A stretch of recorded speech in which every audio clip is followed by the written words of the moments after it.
ಈಗೇನಾಯ್ತು, ಪ್ರಶ್ನೆ ಸರಿಯಾಗಿ ಅರ್ಥ ಮಾಡ್ಕೊಂಡಿರಿ, ಅದಕ್ಕೆ ಉತ್ತರ ಏನ್ ಹೇಳಕತ್ತಾರ ಒಳಗ ಏನೇನದಪ್ಪ ಅಂತಂದ್ರೆ ಅಂತಃಕರಣ, ಉಪಹಿತ ಚೇತನ ಅಂದ್ರೆ ಸಾಕ್ಷಿ ಚೇತನ ಒಂದದ, ಮತ್ತ ಅಂತಃಕರಣ, ಮತ್ತೆ ಒಳಗೊಂದು ಅವಿದ್ಯೆ ಅದ. ಇವು ಮೂರು ಕೂಡಿ ಹೊರಗೆ ಬಂದಾವ. ಹೊರಗೆ ಬಂದು ಏನಾಗ್ಯದ, ಅಂತಃಕರಣ ಉಪಹಿತ ಚೇತನ ವೃತ್ತಿ ಉಪಹಿತ ಚೇತನ ಅನಿಸ್ಕೊಳಕತ್ತದ. ಹೊರಗೆ ಬಂದು ಅಂತಃಕರಣ ಏನ್ ಮಾಡ್ಯದ, ವೃತ್ತಿ ಆಗ್ಯದ, ವೃತ್ತಿ ಭಾಗ ಆಗ್ಯದ. ಮತ್ತ ಇನ್ನ ಒಂದು ವೃತ್ತಿ ಒಳಗೆ ಎರಡು ಅದಾವ, ಒಂದು ಆಭಾಸ ಭಾಗ ಮತ್ತ ವೃತ್ತಿ ಅಂತ. ಅದು ಆಭಾಸ ಏನ್ ಮಾಡ್ತದ, ಈ ಜಡ ವಸ್ತುಗಳನ್ನ ಗುರುತಿಸ್ತದ.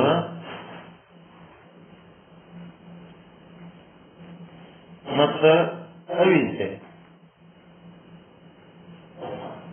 ಇವು ಅದಾವ, ಹೊರಗೆ ಬಂದು ಇವು ಅವಿದ್ಯೆ ಬಂದವು. ವೃತ್ತಿ ಮತ್ತು ಆಭಾಸ ಅಂತ ಎರಡು ಭಾಗ. ಒಳಗಿಂದ ಹೊರಗೆ ಬಂದಾಗ ವೃತ್ತಿ ಏನ್ ಮಾಡ್ತದ, ಒಳಗಿಂದ ಈಗ ಹೊರಗೆ ಬಂದಾಗ ಏನೇ ಮಾಡ್ತದ ಅಂದ್ರೆ ಅಂತಃಕರಣ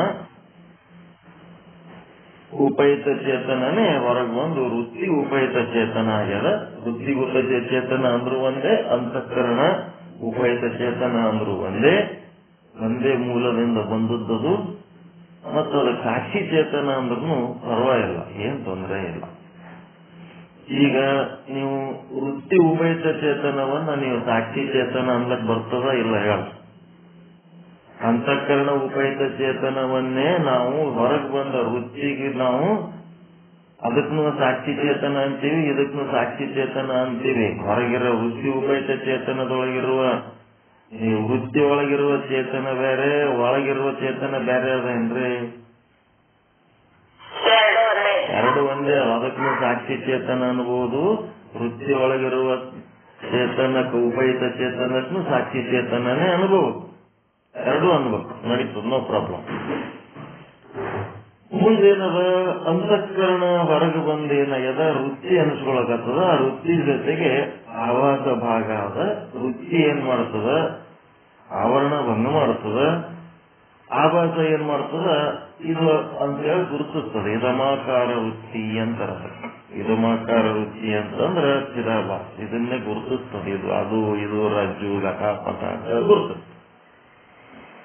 ಈ ಆವರಣ ಭಂಗ ಮಾಡ್ಲಿಕ್ಕೆ ಸಾಧ್ಯ ಇಲ್ಲದಾಗ, ಮಂದಗತ್ತಲೆಯಲ್ಲಿ ಆವರಣ ಭಂಗ ಮಾಡ್ಲಿಕ್ಕೆ ಸಾಧ್ಯ ಇಲ್ಲದಾಗ ಒಳಗಿರೋ ಅವಿದ್ಯೆನೇ ಹೊರಗೆ ಬಂದ. ಒಳಗಿರೋ ಅವಿದ್ಯೆ ಹೊರಗೆ ಬಂದು ಆ ಅವಿದ್ಯೆ ಯಾವುದನ್ನ ಆಶ್ರಯಿಸಿರ್ತದ ಅನ್ನೋದು ಬಹಳ ಮುಖ್ಯ ಅದ. ಅವಿದ್ಯೆ ರಜ್ಜುವಿನೊಳಗಿರುವ ಉಪಹಿತ ಚೇತನವನ್ನು ಆಶ್ರಯಿಸಿಲ್ಲದು, ಸಾಕ್ಷಿ ಚೇತನವನ್ನು ಆಶ್ರಯಿಸದ. ಸಾಕ್ಷಿ ಚೇತನವನ್ನು ಆಶ್ರಯಿಸದ, ರಜ್ಜು ಉಪಹಿತ ಚೇತನವನ್ನ ಆಶ್ರಯಿಸಿಲ್ಲದು. ಇದು ತಿಳ್ಕೋಬೇಕು. ಅದಕ್ಕೆ ಈಗ ಏನಾಯ್ತು, ಹೊರಗೆ ಬಂದಾಗ ಅವಿದ್ಯೆ ಕ್ಷೋಭೆ ಒಳಗಾಗಿ ಎಲ್ಲಿತ್ತು ಅದು ಅವಿದ್ಯೆ?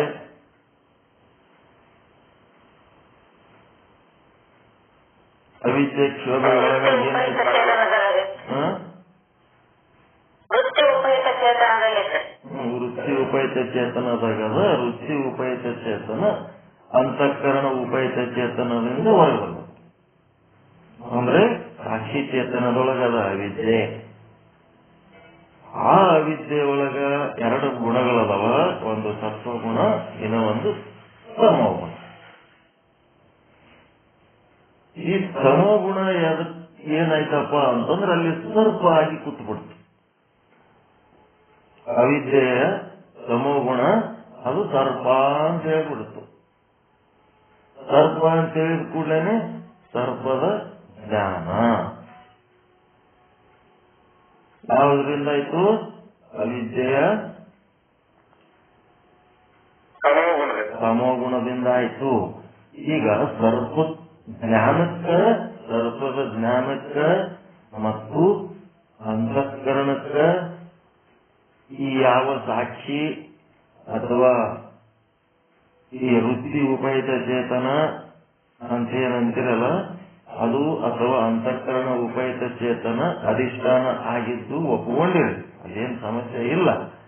ಈಗ ಸರ್ಪದ ಜ್ಞಾನಕ್ಕ ಅಧಿಷ್ಠಾನದ ಬಗ್ಗೆ ಏನ್ ತಕರಾರಿಲ್ಲ. ಈಗ ಸರ್ಪಕ್ಕ ಇದು ಯಾಕೆ ಅಧಿಷ್ಠಾನ ಆಯಿತು ಅಂತಂದ್ರೆ ನಿಮ್ಮ ವೃತ್ತಿಯಲ್ಲಿರುವ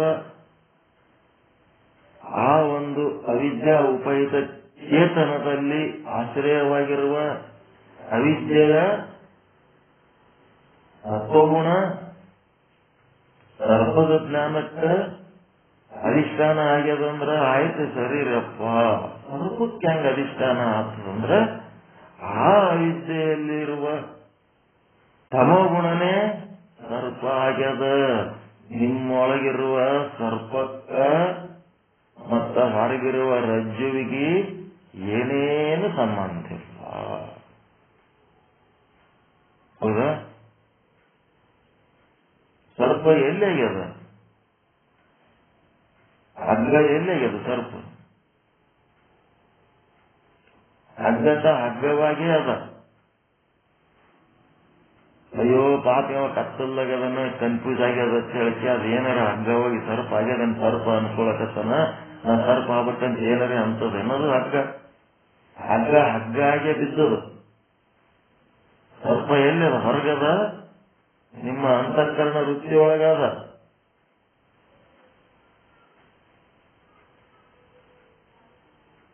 ಸರ್ಪದಾಗ ಅದು ಏನು ಅಂತಃಕರಣ ವೃತ್ತಿ ಒಳಗದ ರೀ?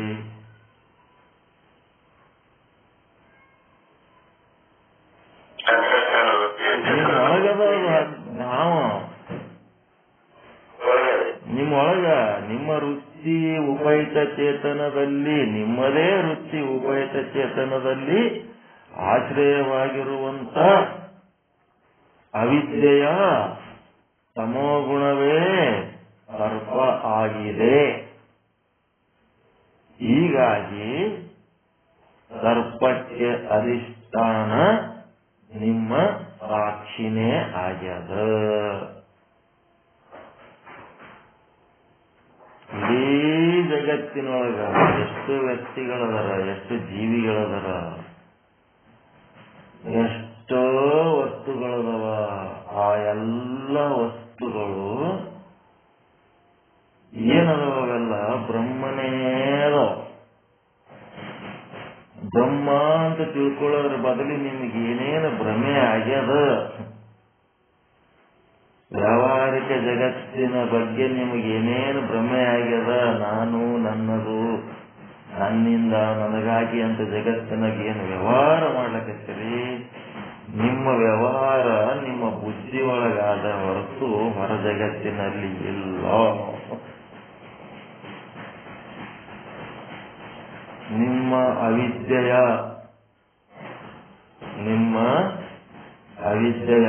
ತಮೋಗುಣನೇ ಏನೇನಾಗ್ಯದ, ಅವುಗಳಿಂದ ಏನೇನಾಗ್ಯದ.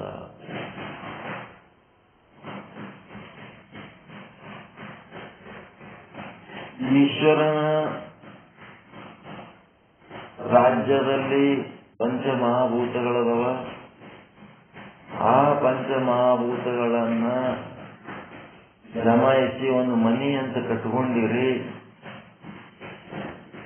ಮನಿನೇ ಅಷ್ಟೇ ಅದು, ವ್ಯಾವಹಾರಿಕ ಮನಿ ಹೌದಾ ಇಲ್ಲ?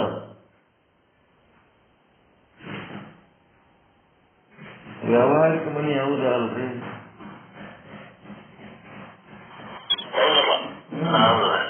ಆ ವ್ಯಾವಹಾರಿಕ ಮನಿ ಒಳಗೆ ನೀವೇನ್ ಮಾಡಿರಿ? ಆ ಮನಿ ಬಗ್ಗೆ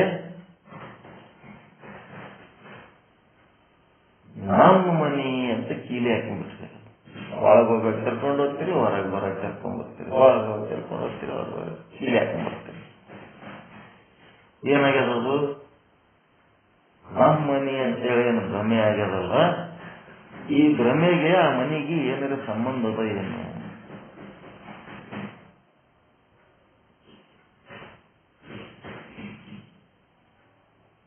ನನ್ನ ಮನೆಯನ್ನ ಭ್ರಮೆ ಅದು ಒಂದು ಸರ್ಪ ಹೌದಾ? ಅಲ್ಲ.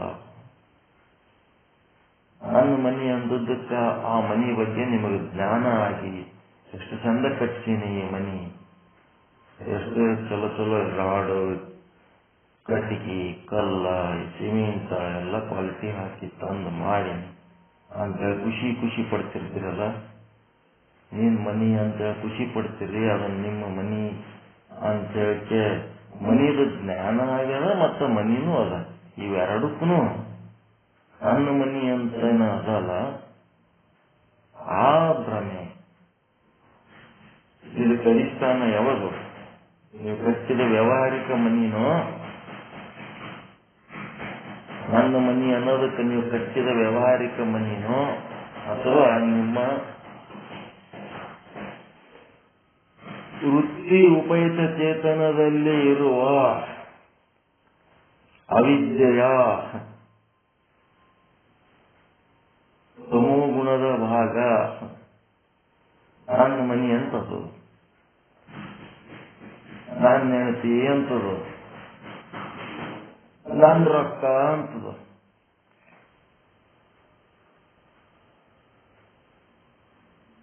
ಹೆಂಗೆ? ಅವಿದ್ಯೆಯ ಸತ್ವಗುಣದ ಭಾಗ ಏನಾಗ್ಯದ?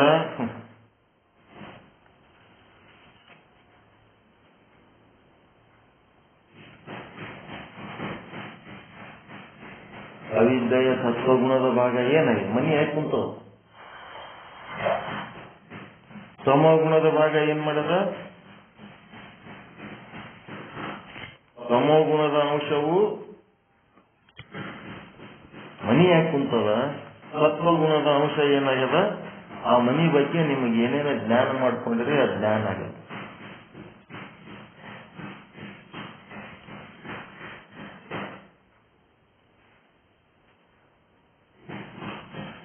ನಿಮ್ಮ ಮನಿ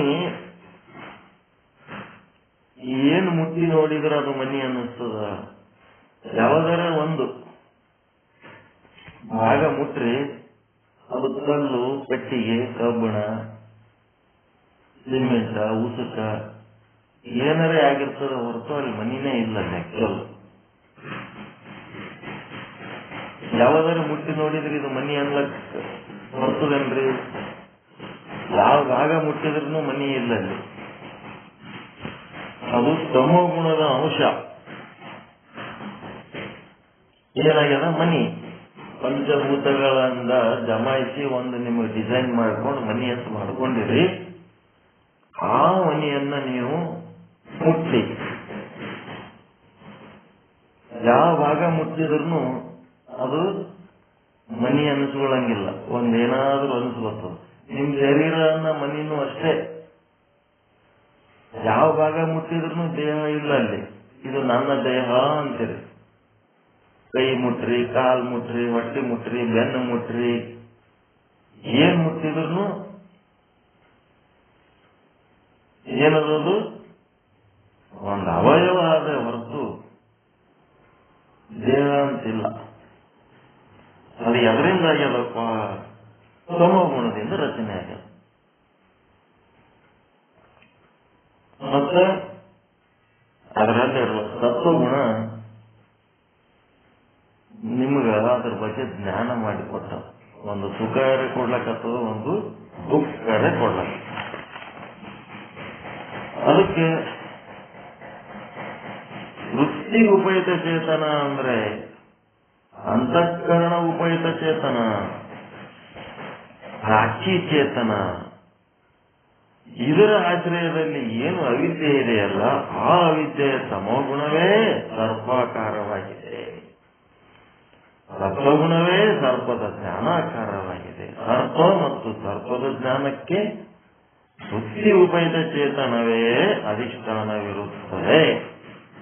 ವೃತ್ತಿ ಉಪಯುಕ್ತ ಚೇತನ ಎಂದರೆ ಸಾಕ್ಷಿ ಚೇತನವೇ ಇದೆ. ಅವಿದ್ಯೆ, ಅಜ್ಞಾನ. ಹಿಂಗಾಗಿ ಹೊರಗಿನ ಯಾವ ರಜ್ಜು ಅದ ಆ ರಜ್ಜುವನ್ನ ಗುರುತಿಸ್ಲಿಕ್ಕ ಸಾಧ್ಯವಿಲ್ಲದಾಗ ಅದನ್ನ ಸರ್ಪ ಅಂತೇಳಿ ಗುರುತಿಸಿದ್ದು ಮತ್ತು ಸರ್ಪ ಅಂತ ಆಗಿದ್ದು ಎರಡೂ ಪಾತ್ರ ವಹಿಸಿದ್ದು ಯಾವುದು? ನಮ್ಮ ಅಜ್ಞಾನನೇ. ನಮ್ಮ ಅಜ್ಞಾನ ಏನ್ ಮಾಡಕತ್ತದ? ನಮ್ಮ ಅಜ್ಞಾನ ಏನ್ ಮಾಡದ?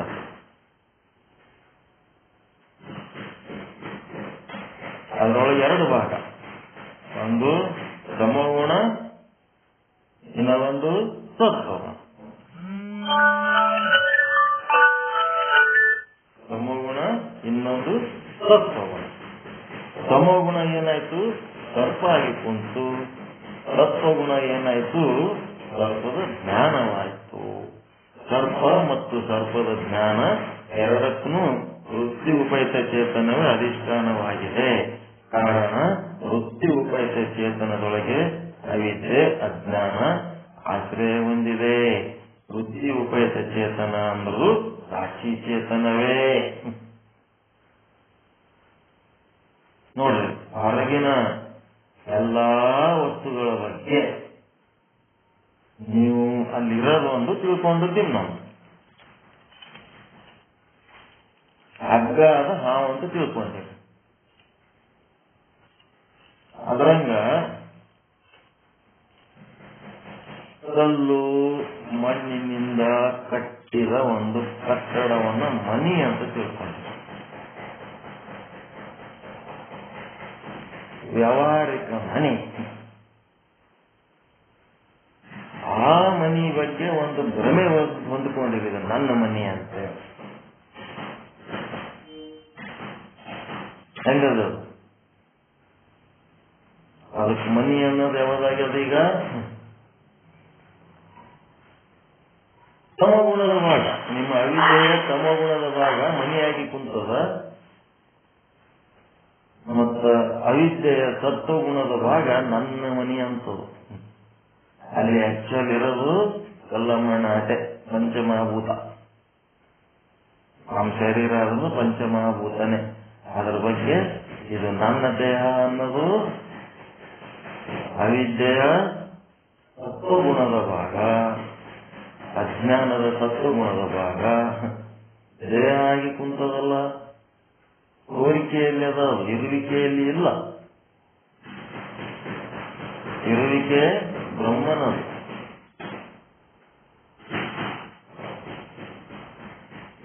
ಇರುವಿಕೆ ಕಲ್ಪಿತ ಅಧಿಷ್ಠಾನದ್ದು. ಕೋರುವಿಕೆಯಲ್ಲಿ ಏನೋ ಆಗಿ ಕೂತ್ಬಿಟ್ಟದ. ಈ ಮನಿ ಅದಲ್ಲ, ನಿಮ್ಮ ಮನಿದು ಅದ್ರ ಕಲ್ಪಿತ ಅಧಿಷ್ಠಾನ ಯಾವುದು? ಪಂಚಭೂತಾತ್ಮಕ ಜಗತ್ ಕಲ್ಪಿತ ಅಧಿಷ್ಠಾನ. ಆದ್ರೆ ನಿಜವಾದ ಅಧಿಷ್ಠಾನ ಬ್ರಹ್ಮ. ಅಲ್ಲಿ ಮನಿ ಆಗಿ ಕುಂತು ಬಿಟ್ಟದ. ಈಗ ಆ ಮನಿಯೊಳಗ ಇದು ನನ್ನ ಮನಿ ಅನ್ನೋಂಥ ಭ್ರಮೆ ಏನಾದಲ್ಲ, ಅದು ನಿಮ್ಮ ಅವಿದ್ಯೆಯ ಸತ್ವಗುಣದಿಂದ ಅಲ್ಲಿ ಮನಿಯಾಗಿ ಕೂತದ್ದು ನಿಮ್ ಬುದ್ಧಿಯೊಳಗೆ ತೋರಕತ್ತದ ಮನಿ ಅಂತ. ನಮ್ ಬುದ್ಧಿಯೊಳಗೆ ತೋರ್ಲಕತ್ತಲ್ರಿ ಮನಿ ಅಂತ. ಅಲ್ಲೇನಾರ ಮನಿ ಅಂತ ಏನಾರ ಅದ ಏನದು? ಪಂಚಮಹಾಭೂತಾತ್ಮಕ ವಸ್ತು ಅಲ್ಲಿದಿಲ್ಲಿ ಇಲ್ಲಿದ ಅಲ್ಲಿ ತಂದಿಗೆ ಗಮನಿಸಿರಷ್ಟೇ, ಅರೇಂಜ್ಮೆಂಟ್ ಮಾಡಿರಷ್ಟೇ. ನಿಮ್ಗೆ ಹಂಗ್ ಬೇಕಂಗ್ ವ್ಯವಸ್ಥೆ ಮಾಡ್ಕೊಂಡ್ರಿ. ಅದು ಪಂಚಭೂತನೇ ಹೌದಾ ಇಲ್ಲ ಮನಿ?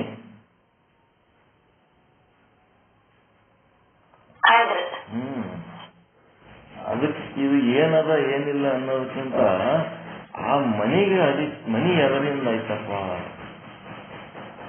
ನಿಮ್ಮ ಅವಿದ್ಯೆಯ ತಮೋಗುಣದಿಂದ ಮನಿ ಆಗಿ ಕುಂತದ, ಸುತ್ತಮುತ್ತ ಸಂಸಾರ ಆಗಿ ಕುಂತದ. ಸಂಸಾರ ಆಗಿ ಕುಂತದಲ್ಲ, ಇದು ತಮೋಗುಣದ, ನಿಮ್ಮ ಅವಿದ್ಯೆಯ ತಮೋಗುಣ. ಆ ಸಂಸಾರದ ಬಗ್ಗೆ ನೀವು ಅಭಿಮಾನ ತಾಳಿ ಸುಖ ದುಃಖ ಅನುಭವಿಸ್ತೀರಲ್ಲ, ಅದೇನದ ನಿಮ್ಮ ಅವಿದ್ಯೆಯ ಸತ್ವಗುಣದ ಭಾಗ. ಸಂಸಾರದ ಬಗ್ಗೆ ಜ್ಞಾನ. ಈ ರೀತಿ ಹೇಳಿ ಇನ್ನೊಂದಿಷ್ಟು ಆಳವಾಗಿ ಹೋಗೋದ್ರೆ ಅರಿಯಲು ನಿಮಗೆ ಒಂದು ಕನಸು ಉಂಟಾಗಿದೆ ಅಂತ ಭಾವಿಸಿ, ಇನ್ನು ಆಳವಾಗಿ ಅರಿಬೇಕಾದ್ರೆ ಒಂದು ಸ್ವಲ್ಪ ಕನಸಂತ ಬಿಡ್ರಿ. ಕನಸಿನಲ್ಲಿ ಒಂದು ಘಟ ಉಂಟಾಗಿದೆ ಮತ್ತು ಘಟದ ಜ್ಞಾನವೂ ಉಂಟಾಗಿದೆ. ಕನಸಿನಾಗ ಎಲ್ಲ ವಸ್ತುಗಳು ಗುರುತಿಸ್ತೀರ ಇಲ್ಲ, ಚಿದಮಾಕಾರ ವೃತ್ತಿ ಅದು ಚಿದಾವಾಸ ಆವಾಸ ಭಾಗ ಮತ್ತು ಒಂದು ಚಿದಮಾಕಾರ ವೃತ್ತಿ ಮತ್ತು ಜ್ಞಾನಾಕಾರ ವೃತ್ತಿ. ಕನಸಿನಲ್ಲಿ ಸಾಕ್ಷಿ ಚೇತನವಿದೆ. ಆ ಸಾಕ್ಷಿ ಚೇತನವನ್ನ ಅವಿದ್ಯೆ ಆಶ್ರಯಿಸಿದೆ.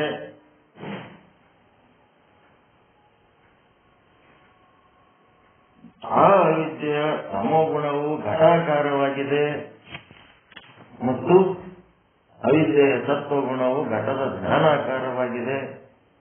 ಆ ಸ್ವಪ್ನಕ್ಕೆ ಅಧಿಷ್ಠಾನ ಯಾವುದು? ಸಾಕ್ಷಿ ಚೇತನ. ಸ್ವಪ್ನಕ್ಕೆ ಅಧಿಷ್ಠಾನ ಸಾಕ್ಷಿ ಚೇತನನೇ ಅಧಿಷ್ಠಾನ.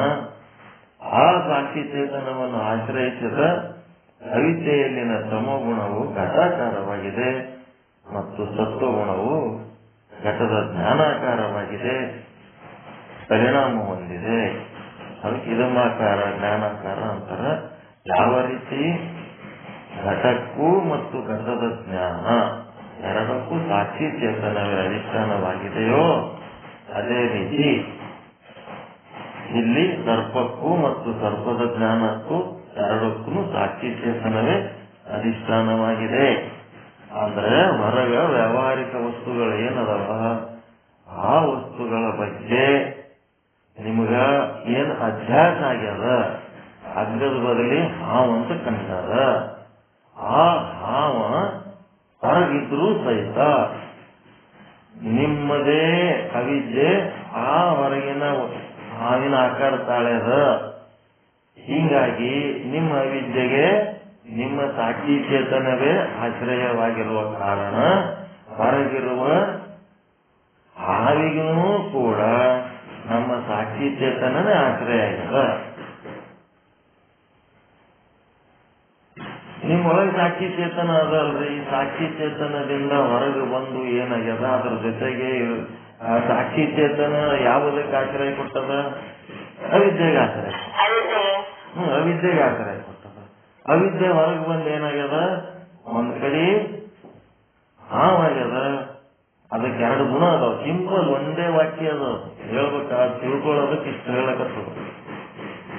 ನಿಮ್ಮ ಸಾಕ್ಷಿ ಚೇತನ ಹೊರಗೆ ಬಂದದೇ ಅಂತಃಕರಣ ಸಾಕ್ಷಿ ಚೇತನ ವೃತ್ತಿಯ ಮೂಲಕ ಹೊರಗೆ ಬಂದದ. ಅದ್ರ ಜೊತೆಗೆ ಅವಿದ್ಯೆ ಹೊರಗೆ ಬಂದದ. ಹೊರಗೆ ಬಂದು ಅಲ್ಲಿ ಬೆಳಕು ಇದ್ರ ಏನಾಗ್ತಿತ್ತು, ವೃತ್ತಿ ಆವರಣ ಭಂಗ ಮಾಡ್ತಿತ್ತು. ಇಲ್ಲಿ ಬೆಳಕಿಲ್ಲದಕ್ಕ ವೃತ್ತಿ ಏನಾಗ್ಯದ, ಆವರಣ ಭಂಗ ಮಾಡ್ಲಾರ್ದಕ್ಕೆ ಅವಿದ್ಯೆ ಕ್ಷೋಭೆಗೊಳಗಾಗಿ ನಮ್ಮ ಅವಿದ್ಯೆಯ ಒಂದು ತಮೋಗುಣದ ಭಾಗ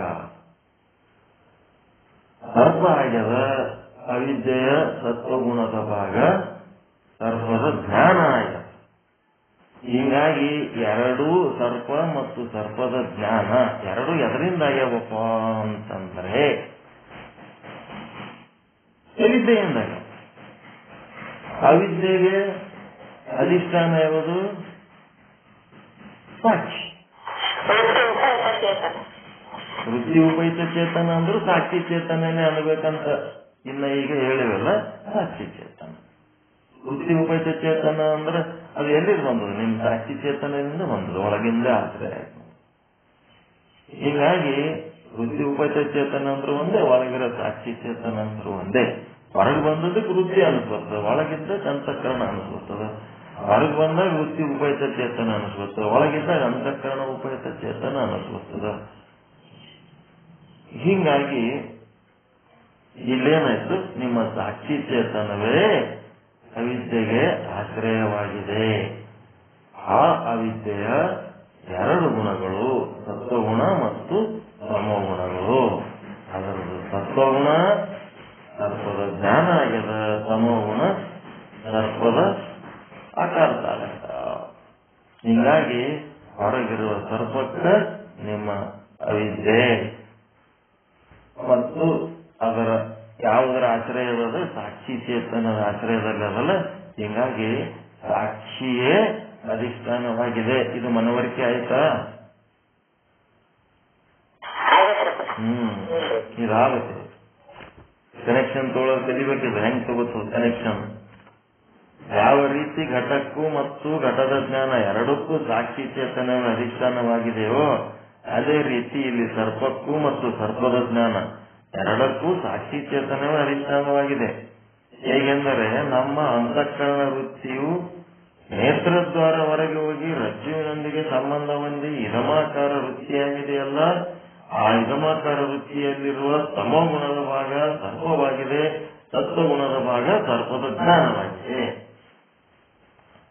ಅದಕ್ಕೆ ಹೊರಗಿಂದು ಒಳಗಿಂದು ಅಂತ ಹೇಳಕ್ಕೆ ನಿಮ್ಗೆ ಕನ್ಫ್ಯೂಸ್ ಆಗ್ತಿತ್ತಂದ್ರ ಮತ್ತ ಒಳಗೆ ಒಂದು ಕನಸು ಬಿದ್ದಾಗ ಒಂದು ಘಟ ಬತ್ತು ಅಂದ್ರೆ ಇದು ಘಟ ಅಂತ ಗುರುತಿಸ್ತೀರಿ. ಒಳಗಿರುವ ಘಟ ಮತ್ತು ಘಟದ ಜ್ಞಾನ ಎರಡಕ್ಕೂ ನಿಮ್ಮ ಅವಿದ್ಯೆನೇ ಕಾರಣ. ಹೌದಿಲ್ಲ? ಕನಸಿನಾಗ ಬಂದಂತ ವಸ್ತುಗಳಿಗೂ ಅವಿದ್ಯೆನೇ ಕಾರಣ. ಆ ಅವಿದ್ಯೆ ಯಾವುದನ್ನು ಆಶ್ರಯಿಸದ? ನಿಮ್ ಸಾಕ್ಷಿ ಚೇತನವೇ ಆಶ್ರಯಿಸದ. ಆ ಸಾಕ್ಷಿ ಚೇತನದನ್ನ ಆಶ್ರಯಿಸಿದ ಅವಿದ್ಯೆ ಕನಸಿನೊಳಗಿರುವ ಘಟ ಮತ್ತು ಘಟದ ಜ್ಞಾನ ಎರಡಕ್ಕೂ ಆಶ್ರಯ ಹಂಗಾಗ್ಯದೋ ಅದೇ ರೀತಿ ಸಾಕ್ಷಿ ಚೇತನದ ಆಶ್ರಯವಾದ ಅವಿದ್ಯೆಯೇ ಆ ಸರ್ಪ ಮತ್ತು ಸರ್ಪದ ಜ್ಞಾನ. ಹೊರಗೆ ಸರ್ಪ ಹೊರಗದ ಅಂತ ಅನಿಸ್ತದ, ಆಕ್ಚುಯಲ್ ಸರ್ಪ ಹೊರಗಿಲ್ಲ. ಆ ಸರ್ಪ ಆ ಹೊರಗಿರೋ ರಜ್ಜುವಿಗೆ ನಿಮ್ಮ ಸರ್ಪಕ್ಕೆ ಏನು ಸಂಬಂಧ ಇಲ್ಲ. ಆ ರಜ್ಜುವನ್ನು ಸರ್ಪ ಅಂತ ತಿಳ್ಕೊಂಡದ್ದು ನಿಮ್ಮ ಅಜ್ಞಾನ ಅಷ್ಟೇ. ತಿಮಿರಾದಿ ದೋಷಗಳ ಕಾರಣ ನಿಮ್ಮ ಅಜ್ಞಾನ ಅಷ್ಟೇ ಅದು. ಹೀಗಾಗಿ ರಜ್ಜುವಿನೊಂದಿಗೆ ಸಂಬಂಧವನ್ನು ಇದಮಾಕಾರವಾಗಿದೆಯಲ್ಲ, ಆ ಇದಮಾಕಾರ ವೃತ್ತಿಯಲ್ಲಿರುವ ಅವಿದ್ಯೆಯು ತಮೋಗುಣದ ಭಾಗ ಸರ್ಪವಾಗಿದೆ, ಸತ್ವಗುಣದ ಭಾಗ ಸರ್ಪದ ಜ್ಞಾನವಾಗಿದೆ. ಈ ಎರಡೂ ಜ್ಞಾನ ಮತ್ತು ಜ್ಞೇಯ ಎರಡಕ್ಕೂ ಅಧಿಷ್ಠಾನ ಯಾವುದು ಅಂದ್ರೆ ಸಾಕ್ಷಿ ಚೇತನವೇ ಆಗಿದೆ. ಅದಕ್ಕೆ ವೃತ್ತಿಯು ರಜ್ಜು ದೇಶದಲ್ಲಿ ಹೋದರೆ, ನಿಮ್ಮ ವೃತ್ತಿ ರಜ್ಜು ದೇಶದಲ್ಲಿ ಹೋದರೆ ಹೇಗಿರುತ್ತದೆ?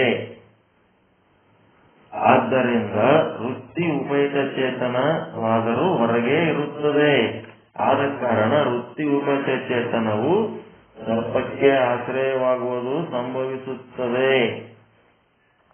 ನಿಮ್ಮ ಒಂದು ಒಳಗದ ಒಂದು ಹೊರಗದ ಅಂತೇಳಿ ಶಿಷ್ಯ ಏನು ಶಂಕೆ ಮಾಡ್ಯಾನಲ್ಲ, ಒಂದು ಒಳಗದ ಒಂದು ಹೊರಗದ ಶಿಷ್ಯ ಶಂಕೆ ಮಾಡ್ಯಾನಲ್ಲ.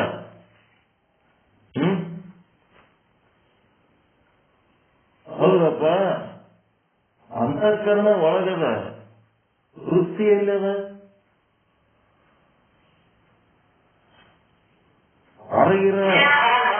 ಹೊರಗಿರ ಸರ್ಪಕ್ಕ ಒಳಗಿರ ಅಂತಃಕರಣದ ಸಾಕ್ಷಿ, ಒಳಗಿರ ಅಂತಃಕರಣ ಉಪಯುಕ್ತ ಚೇತನ ಸಾಕ್ಷಿ ಹೊರಗಿರ ಸರ್ಪಕ್ಕ ಹೆಂಗ ಅಧಿಷ್ಠಾನ ಆಗ್ತದ್ರಿ ಅಂತೇಳಿ ಕೇಳ್ತಾನಲ್ಲ.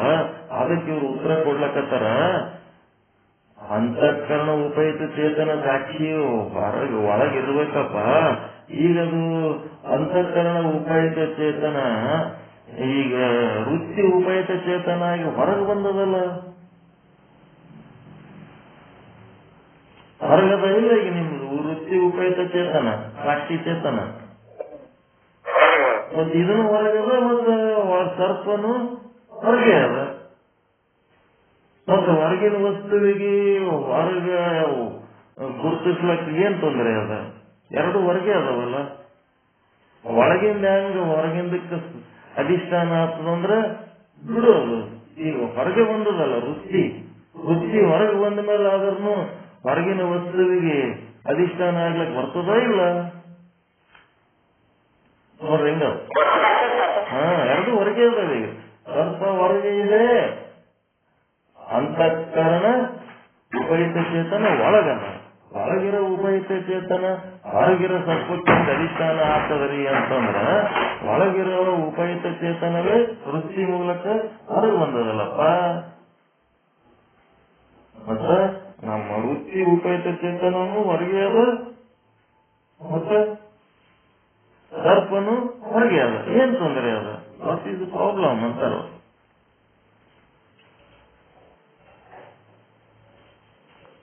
ಹೀಗಾಗಿ ಸರ್ಪಕ್ಕೆ ಹೊರಗೆ ಬಂದಿರುವ ವೃತ್ತಿ ಉಪಯುಕ್ತ ಚೇತನವನ್ನ ಆಶ್ರಯಿಸಿರುವ ಅವಿದ್ಯೆಯು ಸರ್ಪಕ್ಕೂ ಅಧಿಷ್ಠಾನವಾಗುತ್ತದೆ.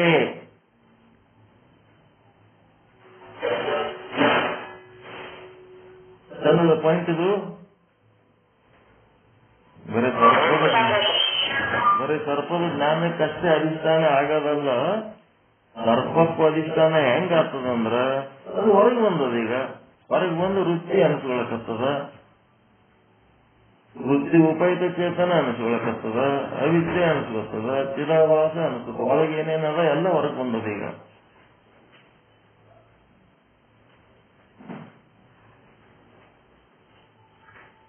ಹೀಗಾಗಿ ತತ್ವದೃಷ್ಟಿಯ ಶಂಕೆ ಏನೆಂದರೆ ಅಂತಃಕರಣ ಒಳಗೆ ಇದೆ, ಸರ್ಪವು ಹೊರಗಿದೆ. ಹೀಗಾಗಿ ಅಂತಃಕರಣ ಉಪಯುಕ್ತ ಚೇತನ ಸರ್ಪಕ್ಕೆ ಅಧಿಷ್ಠಾನ ಸಂಭವಿಸುವುದಿಲ್ಲ ಅಂತಿದ್ನಲ್ಲ, ಈಗ ಸಂಭವಿಸ್ತದ ಇಲ್ಲ? ಈಗ ಒಳಗದ ಹೊರಗದ ಅಂತಂದ್ರೆ ಹೊರಗೆ ನಮ್ಮ ವೃತ್ತಿ ಕೂಡ ಹೊರಗೆ ಅದ. ಈಗ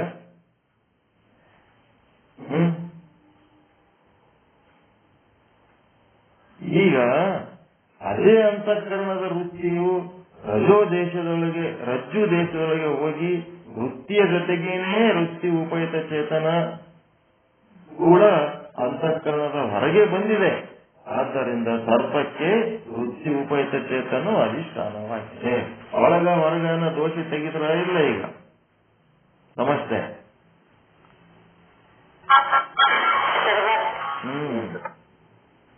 ಎಷ್ಟು ಸ್ಥೂಲ ಶರೀರ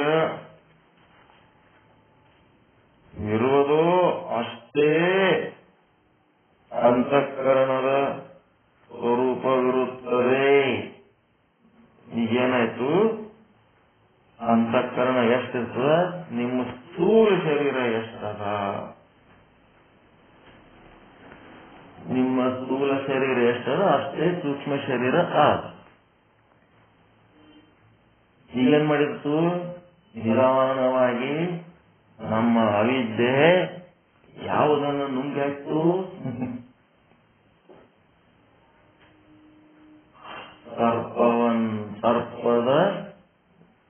ಸರ್ಪವನ್ನ ನುಂಗುತ್ತಿಲ್ಲ. ಈಗ ನಿನ್ ಸಾಕ್ಷಿ ಚೇತನ ಹೊರಗಿರೋ ಸರ್ಪಕ್ಕೆ ನಾನೇ ಅಧಿಷ್ಠಾನ ಅಂತ ಇಲ್ಲ. ಈಗ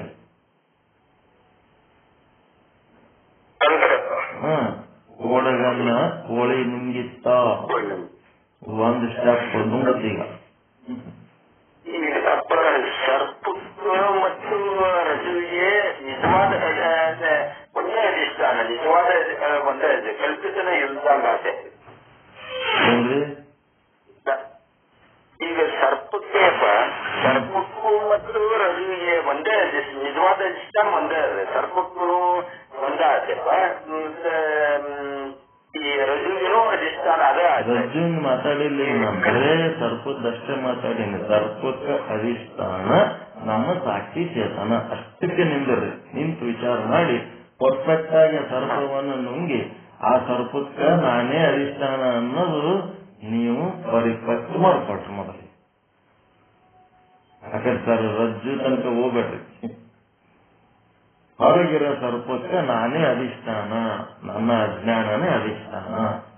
ಸರ್ಪ ಅಂತೂ ಅಧ್ಯಾಸ, ಹೆಣ್ಣು ವ್ಯವಹಾರಿಕ, ಹೆಂಡತಿ ಪ್ರಾತಿಭಾಷಿಕ. ಸರ್ಪದು ಗಂಡು ವ್ಯವಹಾರಿಕ, ಗಂಡ ಪ್ರಾತಿಭಾಷಿಕ. ಸರ್ಪ ನಿಮ್ಮದೇ ಆದ ಒಂದು ಅನಿಸಿಕೆ, ಭ್ರಮೆ. ನನ್ನ ಗಂಡ ಕ್ರಿಸ್ಟಲಲ್ಲಿರೋ ಗಂಡು ಹೆಣ್ಣು ಅಷ್ಟೇ ಅದ, ಹೆಂಡತಿ ಗಂಡ ಅಂತಿಲ್ಲ ಪರಮಾತ್ಮನ ರಾಜ್ಯದಲ್ಲಿ. ನಮ್ಮಿಂದ ಆಗುತ್ತೆ, ನಿಮ್ಮಿಂದ ಮಾಡ್ಕೊಂಡು ಅದಕ್ಕೆ ಆ ಭ್ರಮೆಗೆ ಆ ಹೊರಗಿರುವ ವಸ್ತುಗಳು ಜವಾಬ್ದಾರಿ ಅಲ್ಲ.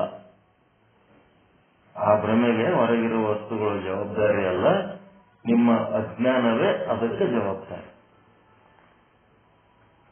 ಅಜ್ಞಾನದಿಂದಲೇ ಹುಟ್ಟಿತ್ತಲ್ಲ, ಅಜ್ಞಾನದಿಂದ ಹುಟ್ಟಿದ್ದು ಸಂಸಾರ.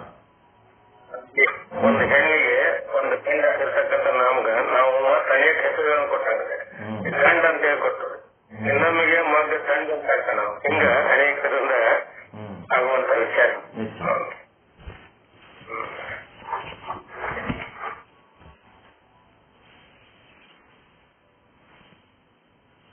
ಅದಕ್ಕ ಮೊದಲು ಈ ಎಲ್ಲ ಭ್ರಮೆಗಳಿಗೆ, ನಾನು ನನ್ನದು ಅನ್ನೋ ಏನು ಭ್ರಮೆಗಳೇನದವ ಈ ಜಗತ್ತಿನ ವಸ್ತುಗಳ ಬಗ್ಗೆ, ಆ ಎಲ್ಲ ಭ್ರಮೆಗಳಿಗೆ ಅಧಿಷ್ಠಾನ ಸಾಕ್ಷಿ ಚೇತನ. ಆ ಭ್ರಮೆಗಳಿಗೆ ಕಾರಣ ಯಾವುದು? ನಮ್ಮ ಅವಿದ್ಯೆ. ಮತ್ತು ಅವಿದ್ಯೆ ಒಳಗಿರುವಂತಹ ತಮೋಗುಣ ಮತ್ತು ಸತ್ವಗುಣಗಳೇ ಏನದವ ಈ ಒಂದು ಅಧ್ಯಾಸಕ್ಕೆ ಕಾರಣ. ಹೀಗಾಗಿ ನಮ್ಮ ಸಾಕ್ಷಿ ಚೇತನ ಹೊರಗಿರುವ ವಸ್ತುಗಳ ಬಗೆಗಿನ ಭ್ರಮೆಗೆ ಅಥವಾ ಅಭ್ಯಾಸಕ್ಕೆ ನಾನೇ ಅಂದ್ರೆ ಸಾಕ್ಷಿ ಚೇತನವೇ ಅಧಿಷ್ಠಾನ. ಹಿಂಗಾಗಿ ನಿಮ್ ಸಾಕ್ಷಿ ಅನ್ನೋದು ಹೋಳಿ, ಹೊರಗಿರೋದು ಇದೆಲ್ಲ ಭ್ರಮೆ. ಈ ಭ್ರಮೆ ಎನ್ನುವ ಕೋಡಗವನ್ನ ಆ ಕೋಳಿ ನುಂಗುತ್ತದೆ. ಇದು ನಾನೇ ತಪ್ಪು ತಿಳ್ಕೊಂಡಿನಿ, ಇದ್ರ ಬಗ್ಗೆ ನಾ ತಿಳ್ಕೊಂಡಂಗಿದು ಇಲ್ಲ ಅಂದ ನಾವು ತಿಳ್ಕೊಂಡಾಗ ಜ್ಞಾನಿಗಳಾಗ್ತೀವಿ. ನಾ ತಿಳ್ಕೊಂಡಂಗಿದು ಆದ ಅಂತೇಳಿ ಸಂಸಾರದೊಳಗ ಸತ್ಯ ಅಂತ ತಿಳ್ಕೊಂಡು ಹೋದ್ರಿ ಅಜ್ಞಾನಿಗಳಾಗ್ತೀರಿ, ದುಃಖಿಗಳಾಗ್ತೀರಿ. ಹೆಂಗೆ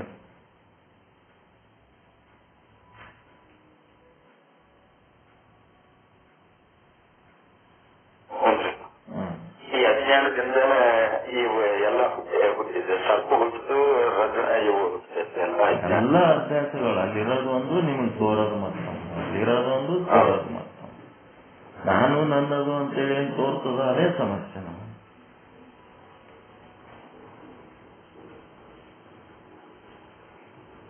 ಇಲ್ಲಿ ಮುಂದಿನ ಸ್ಟೆಪ್ನಾಗ ಏನ್ ಹೇಳ್ತಾನ, ಎಷ್ಟು ಸ್ಥೂಲ ಶರೀರವಿರುವುದೋ ಅಷ್ಟೇ ಅಂತಃಕರಣ ಸ್ವರೂಪವಿರುತ್ತದೆ. ನಿಮ್ ಸ್ಥೂಲ ಶರೀರ ಎಷ್ಟದ ಅಷ್ಟೇ ಅಂತಃಕರಣ ಸ್ವರೂಪ ಇರುತ್ತದೆ. ಎಷ್ಟು ಅಂತಃಕರಣ ಸ್ವರೂಪವಿರುವುದೋ ಅಷ್ಟೇ ಸಾಕ್ಷಿಯ ಸ್ವರೂಪವಿರುತ್ತದೆ. ಅಂತಃಕರಣವು ಎಷ್ಟು ದೇಶದಲ್ಲಿರುತ್ತದೆಯೋ ಅಷ್ಟು ದೇಶದಲ್ಲಿ ಚೇತನ ಮಾತ್ರಕ್ಕೆ ಅದನ್ನು ಸಾಕ್ಷಿ ಅಂತಾರೆ, ಅಥವಾ ಅಂತಃಕರಣ ಉಪಯುಕ್ತ ಚೇತನ. 3 ವಸ್ತುಗಳು ಹೇಳಿದರು.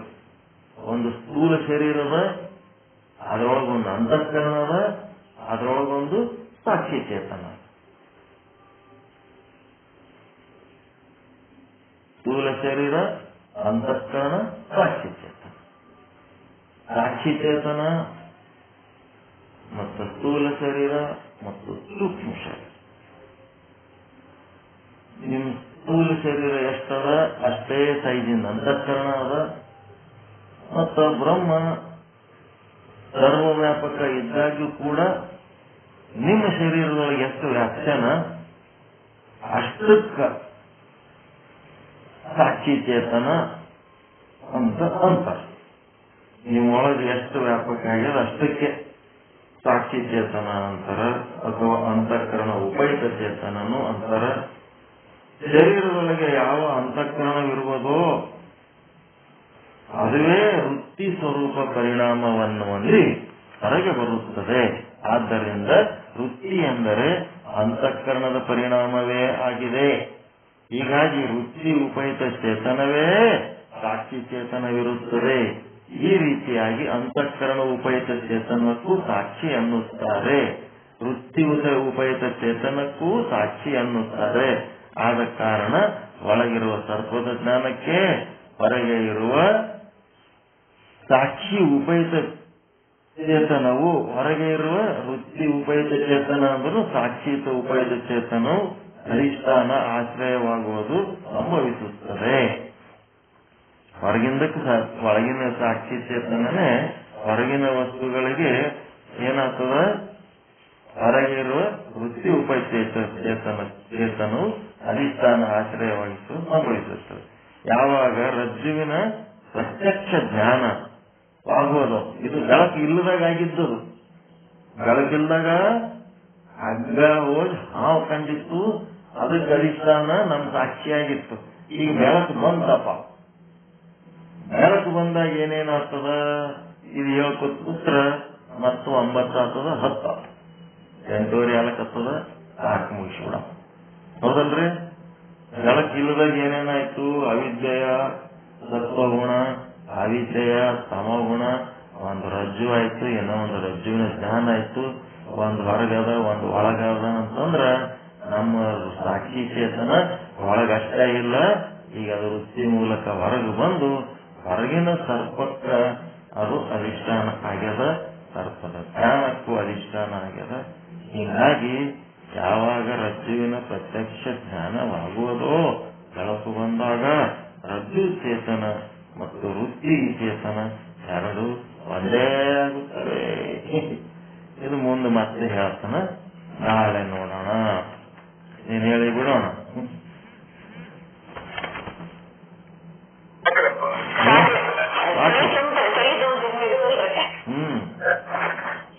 ಸಾಕು. ಬೆಳಕಿಲ್ಲದಾಗ ನಿಮ್ಮ ಸಾಕ್ಷಿ ಚೇತನ, ಬೆಳಕಿಲ್ಲದಾಗ ನಿಮ್ಮ ಸಾಕ್ಷಿ ಚೇತನ ಹೆಂಗ್ ಅಧಿಷ್ಠಾನ ಆಯ್ತಪ್ಪ ಅಂದ್ರೆ, ಅವಿದ್ಯೆ ಹೊರಗೆ ಬಂದು ಆ ಸಾಕ್ಷಿ ಚೇತನದ ಆಶ್ರಯದಲ್ಲಿರೋ ಅವಿದ್ಯೆನೆ ಹೊರಗೆ ಬಂದು ಆ ಒಂದು ಸರ್ಪದ ಜ್ಞಾನ ತಾನೇ ಆಗಿ ಮತ್ತು ಸರ್ಪನೂ ತಾನೇ ಆಗಿ ತನ್ನ 2 ಗುಣಗಳ ಮೂಲಕ ಎರಡೂ ತಾನೇ ಆಗಿ ನಿಮಗೆ ಸರ್ಪದ ಅನುಭವವನ್ನು ಕೊಟ್ಟತು. ಸರ್ಪನು ತಾನೇ ಆಯಿತು ಅನ್ನಂತ ಶಕ್ತಿ, ಎಂತ ಶಕ್ತಿ ಅದ ನೋಡ್ರಿ. ಅದಕ್ಕೆ ಅವಿದ್ಯೆ ಗ್ರೇಟ್ ಅಲ್ಲ. ಜಗತ್ತಿನ ಮೇಲೆ ತನ್ನ ಗ್ರಿಪ್ ಹೆಂಗ್ ಸಾಧಿಸ್ತು, ತಿಳಿದೋ ತಿಳಿಲಾರ್ದೋ ಹೆಂಗೋ ಒಂದು ಮಾಡಿ ನಂದು ನಂದು ನಂದು ಯಾರ ಮನೆಯನ್ನು ಗುಬ್ಬಿ ತನ್ನ ಮನೆಯೆಂದು ಭಾವಿಸಿ ಹೋರಾಡಿ ಹೋರಾಡಿ ಕಾಯುತ್ತಿದೆ ಈ ಜೀವ ಅಂತ ಒಂದ್ ಕಡೆ ಚನ್ನಬಸವಣ್ಣವ್ರ ಒಂದು ವಚನ ಬರ್ದಾರ. ಯಾರಿಗೋ ಮಂದಿ ಮನ್ಯಾಗ ಒಂದು ಜಂಜಾಗ ಒಂದಿಷ್ಟು ಹುಲ್ಲ ಕಸ ತಂದು ಮನಿ ಕಟ್ಕೊಂಡು ಯಾರ್ದೋ ಮನ್ಯಾಗ ಅದ್ರೊಳಗ ಗಂಡ ಹೆಂಡತಿ ಕೂಡಿ ಸಂಸಾರ ಮಾಡಿ ಮಕ್ಕಳು ಮರಿ ಮಾಡಿ ಇದು ನನ್ನ ಮನಿ ಅಂತ ಹೇಳಿ ಗುಬ್ಬಿ ಬ್ಯಾಡ ಅಂತ ಬಿಡಿಸಿದ್ರು ಮತ್ ಬರ್ತದ, ಬ್ಯಾಡ ಅಂತ ಬಿಡಿಸಿದ್ರು ಮತ್ ಬರ್ತದ. ಇಲ್ಲಿಲ್ಲ ಆ ಮೂಲಿ ಇಲ್ಲ ಈ ಮೂಲಿ ಎಲ್ಲರ ಕಟ್ಟ. ಹಂಗ ಇಲ್ಲಿ ನಾವು ಸಹಿತ ಇದು ಯಾರ ಮನಿ, ಈಶ್ವರನ ಮನಿ. ಇದು ಈಶ್ವರನ ಮನೆಗೆ ಬಂದಿಟ್ಟು ಕಲ್ಲ ಮಣ್ಣ ತಗೊಂಡು ಅವಿದ್ಯಾ ಪ್ರೇರಿತರಾಗಿ ಏನ್ ಮಾಡ್ಲಕತ್ತೀವಿ, ನನ್ನ ಮನಿ ನನ್ನ ಮನಿ, ನನ್ನ ಹೆಂಡತಿ ನನ್ನ ಹೆಂಡತಿ, ನನ್ನ ಹೊಲ, ನನ್ನ ಬಂಗಾರ, ನನ್ನ ರೊಕ್ಕ, ನನ್ನ ದುಡಿ, ನನ್ನ ಮಕ್ಕಳು, ಹೋರಾಡಿ ಹೋರಾಡಿ ಸಾಯುತ್ತಿದೆ ಜೀವ. ಹಂಗದ ಇದು. ಇದಕ್ಕೆ ಅಧಿಷ್ಠಾನ ಯಾವುದು ಅಂದ್ರೆ ನಿಮ್ ಸಾಕ್ಷಿ ಚೇತನ. ಸಾಕ್ಷಿ ಚೇತನದಲ್ಲಿರುವ ಆಶ್ರಯವಾಗಿರುವಂತ ಅಧ್ಯಾಸ, ಆಶ್ರಯವಾಗಿರುವಂತಹ ಅವಿದ್ಯೆಯ ತತ್ವಗುಣ ಆ ವಸ್ತುವಿನ ಜ್ಞಾನ ಮಾಡ್ಲಕತ್ತದ. ಎಂತ ಅಂದ್ರ ಅಧ್ಯಸ್ಥ ವಸ್ತುವಿನ ಜ್ಞಾನ. ಯಾವ ವಸ್ತು ನಿಮಗೆ ಅಭ್ಯಾಸ ಆಗಿ ಇರೋದೊಂದು ತೋರುವುದೊಂದು ಆಗ್ಲಕತ್ತದಲ್ಲ, ಆ ವಸ್ತುವಿನ ಜ್ಞಾನ ನಿಮ್ಮ ಸಾಕ್ಷಿ ಚೇತನದ ಆಶ್ರಯದಲ್ಲಿರುವ ಅವಿದ್ಯೆಯ ಸಮಗುಣ ಆ ವಸ್ತುವಿನ ಆಕಾರ ತಾಳಕತ್ತದ. ಆ ವಸ್ತುವಿನ ಜ್ಞಾನ ಆ ಸತ್ವಗುಣದಿಂದ ಆಗ್ಲಕತ್ತದ. ಹೀಗಾಗಿ ಜಗತ್ತಿನ ಎಲ್ಲಾ ವಸ್ತುಗಳ ಬಗ್ಗೆ ನೀವು ಅಧ್ಯಸ್ಥ ವಸ್ತುಗಳ ಏನಾಗಿರಿ, ಅಧಿಷ್ಠಾನ ನೀವೇ ಆಗಿರಿ, ಸಾಕ್ಷಿ ಸ್ವರೂಪರಾಗಿ ನೀವೇ ಆಗಿರಿ. ಲಕ್ಷ್ಯಾರ್ಥ ಜೀವ ಚೇತನದ ಲಕ್ಷ್ಯಾರ್ಥವಾದ ಸಾಕ್ಷಿ ಚೇತನವೇ ನೀವೇನಾಗಿರಿ, ಎಲ್ಲ ಅಧ್ಯಾಸಕ್ಕೆ ನೀವೇ ಅಧಿಷ್ಠಾನ ಆಗಿರಿ ಅಂತ ಹೇಳ್ತಾನ. ಮುಂದ ನಿಧಾನಕ್ಕೆ ಏನ್ ಮಾಡ್ತಾನ, ವ್ಯಾವಹಾರಿಕ ಜಗತ್ತಿನ ಎಲ್ಲಾ ವಸ್ತುಗಳಿಗೆ ನೀವೇ ಅಧಿಷ್ಠಾನ ಆಗಿರಿ. ಬರೀ ಅಧ್ಯಾಸ ವಸ್ತುಗಳಿಗೆ ಅಷ್ಟೇ ಅಲ್ಲ, ಎಲ್ಲ ವ್ಯವಹಾರಕ್ಕೆ ಇಡೀ ಬ್ರಹ್ಮಾಂಡಕ್ಕೆ ನೀವೇ ಅಧಿಷ್ಠಾನ ಆಗಿರಿ ಅಂತ ಹೇಳಂತ ಯಾವುದರ ನೀವೇ ಅಧಿಷ್ಠಾನ ಆಗಿರಿ ಅಂತ ಹೇಳ್ತಾ ಇದ್ದಾನೆ. ಮುಂದೆ ನಾಳೆ ಇಡೀ ಜಗತ್ತನ್ನೇ ನುಂಗಿಬಿಡ್ತದೆ ನಾಳೆಗೆ ಕೋಳಿ.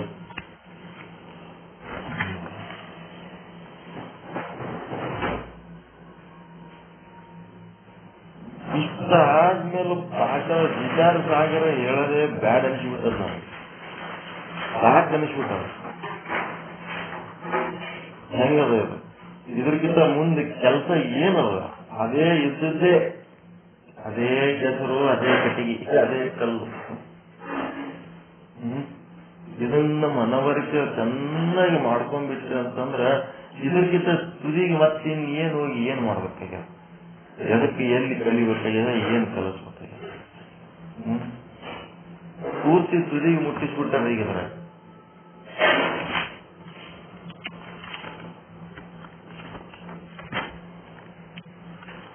ಇಂಥ ಪರಿ ತುದಿಗೆ ತಟ್ಟಿಸಿ ಮುಟ್ಟಿಸಿ ಹಚ್ಚಿಕೊಟ್ಟವ್ರು ಯಾರೂ ಇಲ್ಲ, ಎಲ್ಲೂ ಇಲ್ಲ.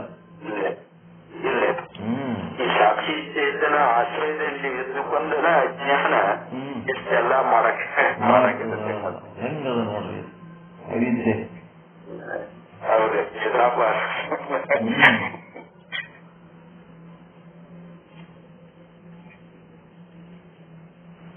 ಮುಂದಿನ ಭಾಗ ಬೆಳಕು ಇಲ್ಲದಾಗ ಏನಾಯ್ತು ಅಂತ ಹೇಳಿದ್ರೆ, ಮುಂದಿನ ಭಾಗ ಬೆಳಕು ಬಂದಾಗ ಅಲ್ಲಿ ನಿಮ್ಗೆ ಹಗ್ಗ ಕಂಡತು ಅಂದ್ರ ಆವಾಗ ಏನೇನು ಆಕ್ಟಿವಿಟೀಸ್ ಆಗ್ತಾವ ಅನ್ನೋದು ನಾಳೆ.